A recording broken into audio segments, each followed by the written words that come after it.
Hello बच्चों, आइए देखते हैं प्रश्न। रिक्त स्थानों की पूर्ति कीजिए।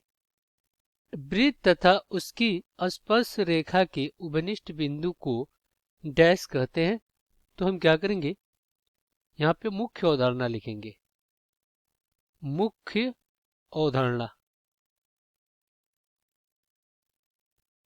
तो ये क्या होगा इस प्रश्न के लिए? तो देखिए, एक वृत्त बनाते हैं। ये आपका क्या है? एक वृत्त है जिसका केंद्र क्या है? वो है। तो हम क्या करेंगे, मान लीजिए यहाँ पे एक बिंदु ले रहे हैं और इस पे क्या करते हैं, एक स्पर्श रेखा खींच रहे हैं जो वृत्त को एक बिंदु पे स्पर्श करती हुई जा रही है। ये जो आपका ए बी रेखा है, ए बी, ये क्या कर रहा है, बिंदु को, वृत्त को एक बिंदु पे स्पर्श कर रहा है। तो ये आपका क्या हो जाएगा? स्पर्श बिंदु। स्पर्श बिंदु।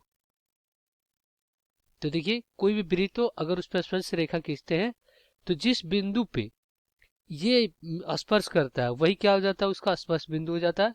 जैसे मान लीजिए इस प्रकार एक स्पर्श रेखा खींचते हैं तो ये क्या हो जाएगा? आपका स्पर्श बिंदु हो जाएगा। अगर हम इस प्रकार स्पर्श रेखा खींचते हैं तो ये भी क्या हो जाएगा? स्पर्श बिंदु हो जाएगा। अगर हम इस प्रकार स्पर्श रेखा खींचते हैं तो ये क्या हो जाएगा? इसका स्पर्श बिंदु हो जाएगा। एक स्पर्श रेखा से एक ही स्पर्श बिंदु होता है, तो ये भी क्या हो जाएगा? आपका स्पर्श बिंदु हो जाएगा। तो इस प्रकार हम यहाँ पे कह सकते हैं, लिखते हैं हल। इस प्रकार कह सकते हैं कि अतः अतः वृत्त पर स्पर्श रेखा के उभयनिष्ठ बिंदु को उभयनिष्ठ उभयनिष्ठ बिंदु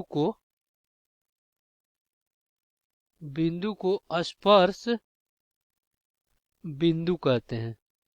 बिंदु कहते हैं। अब इस प्रकार किसी भी वृत्त पे अनंत स्पर्श रेखा खींच सकते हैं और हमें अनंत स्पर्श बिंदु मिल जाएंगे। तो यहाँ पे क्या लिखा जाएगा? यहाँ पे स्पर्श बिंदु लिख दे रहा है। स्पर्श बिंदु। स्पर्श बिंदु कहते हैं। आशा करते हैं बच्चों ये प्रश्न आपको समझ में आया होगा। धन्यवाद।